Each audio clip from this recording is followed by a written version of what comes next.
Gonna need that.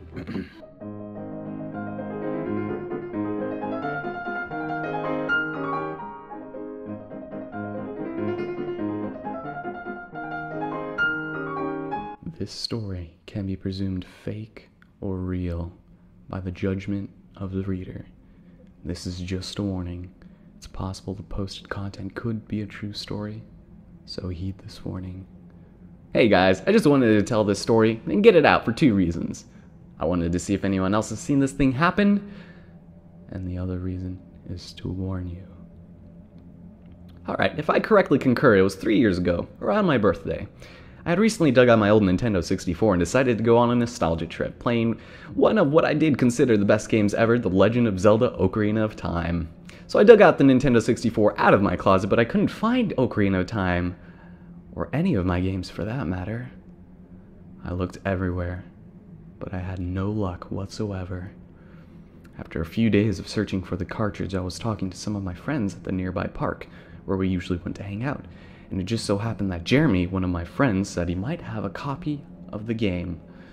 I was really happy to hear this. I was thinking that I might actually have a chance to play my game again, since there was no gaming store in that old town and the nearest one was about 2 hours away.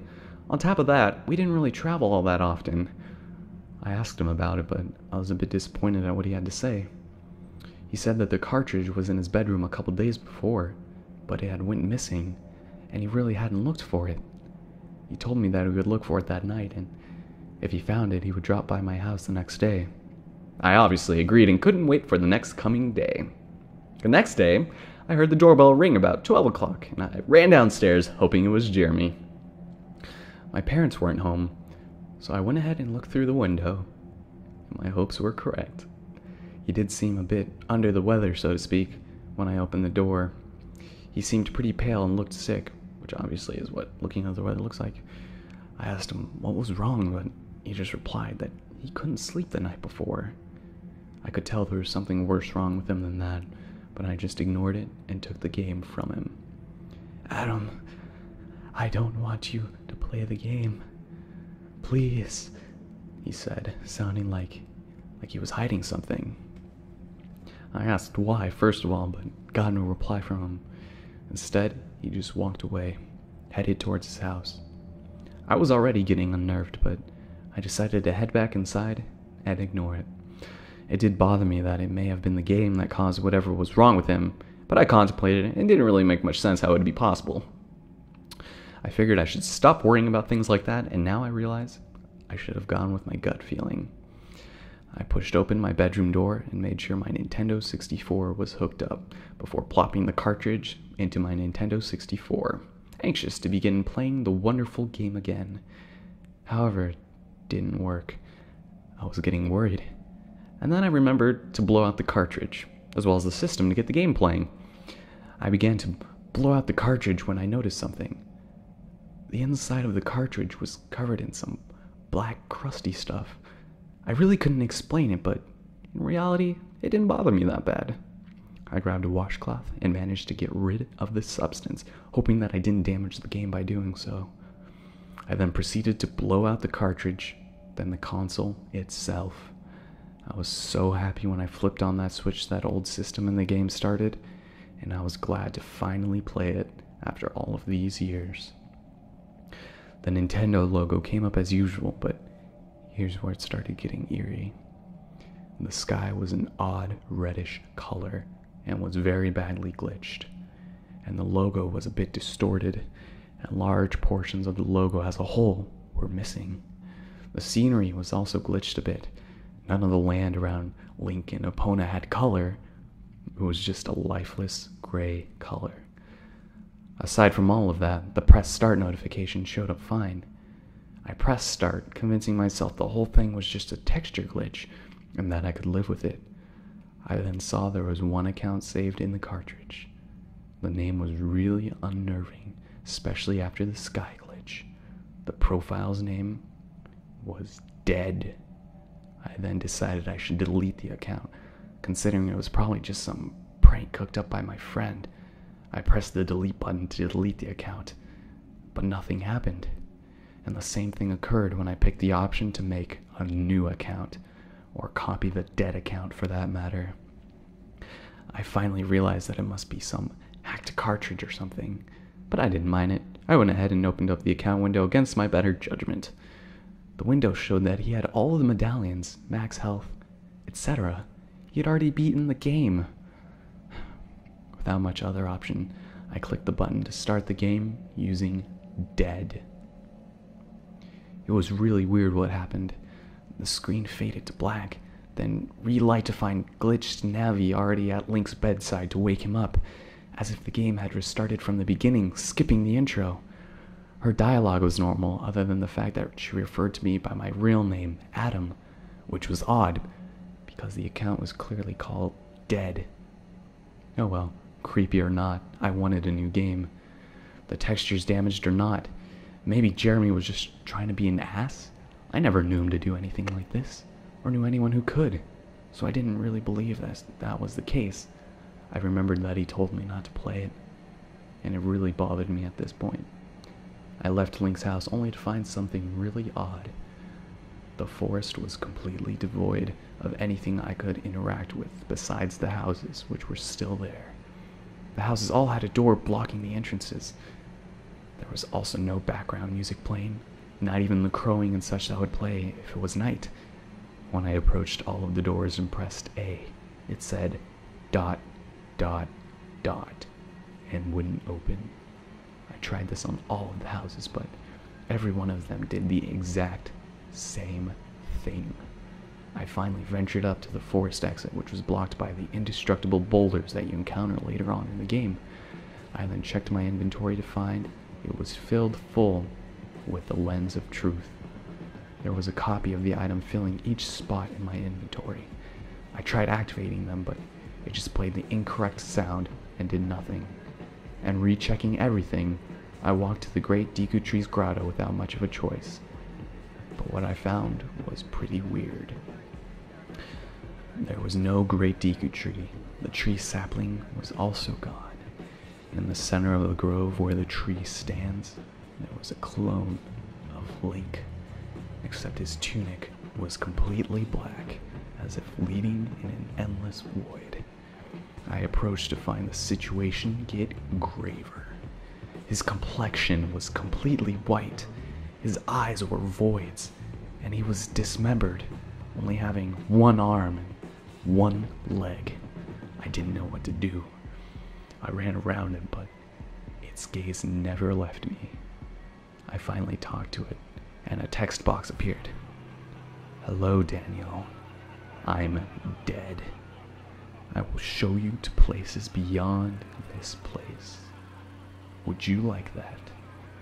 After it asked, the answer prompt came up and said yes, but where no was supposed to be, there was a glitched text symbol that I couldn't make out.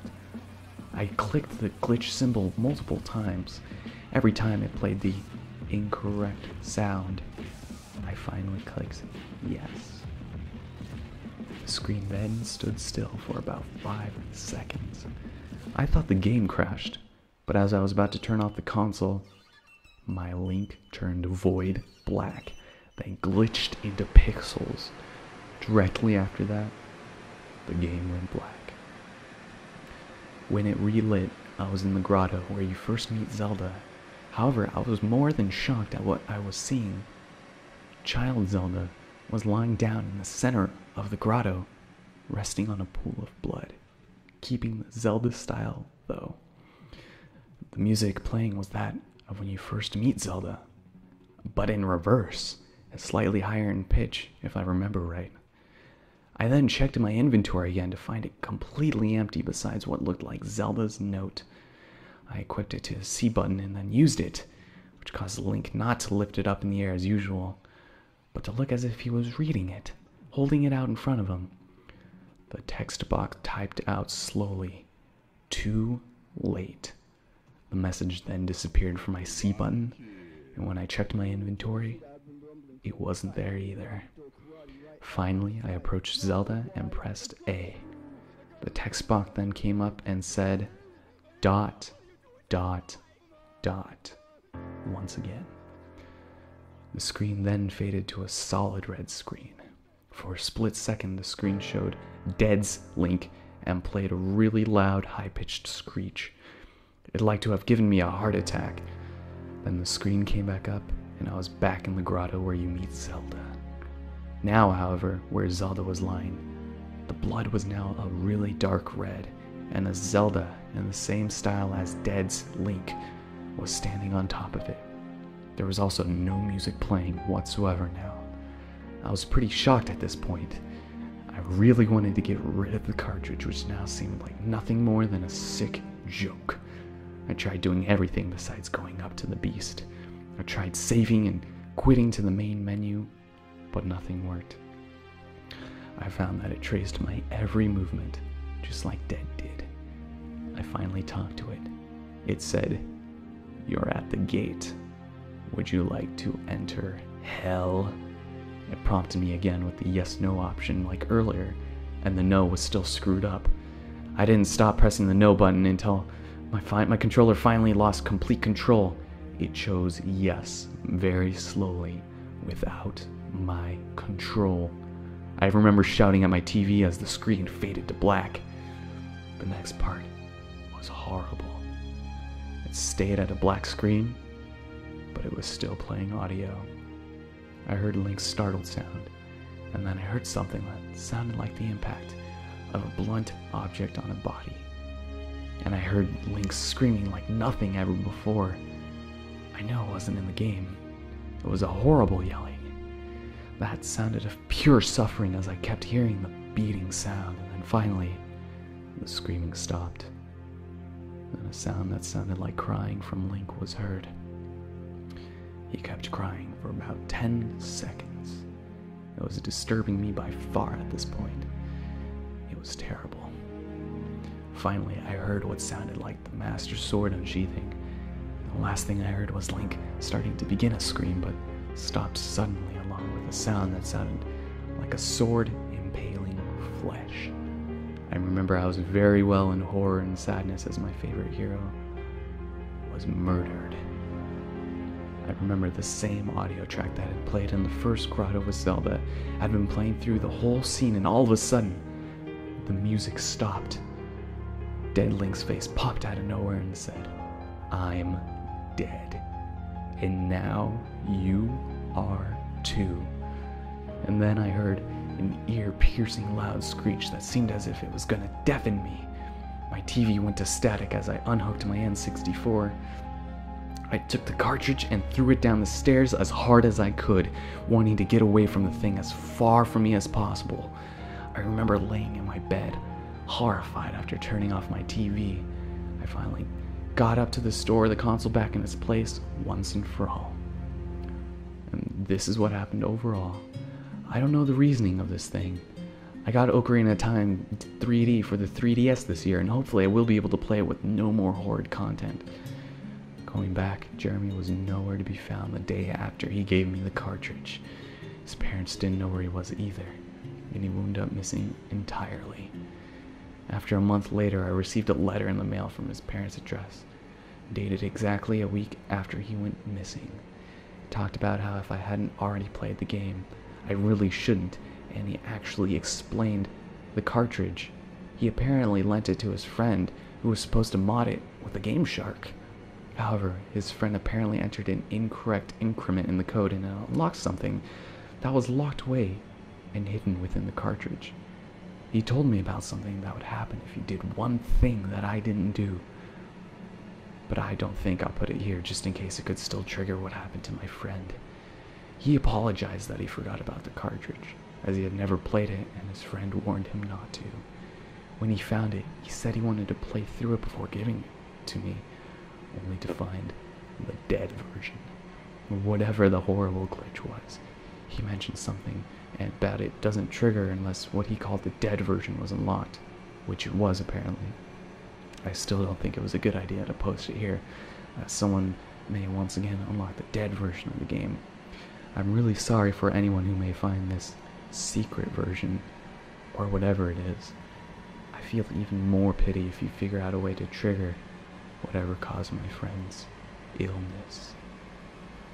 I searched for the cartridge after storing the N64 in what I think will be its final resting place.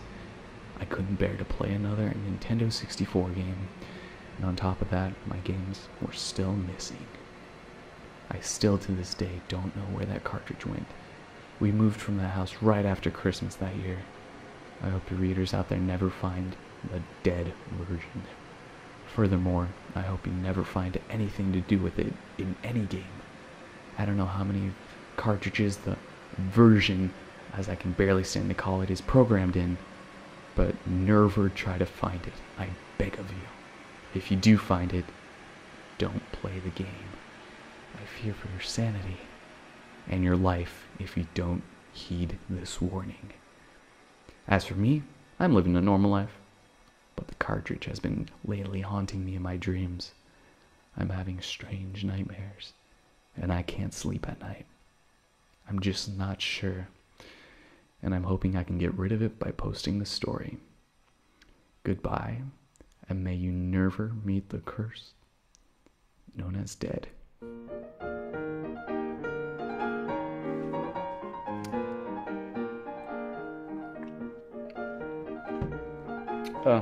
Yeah, no, not doing any more of this.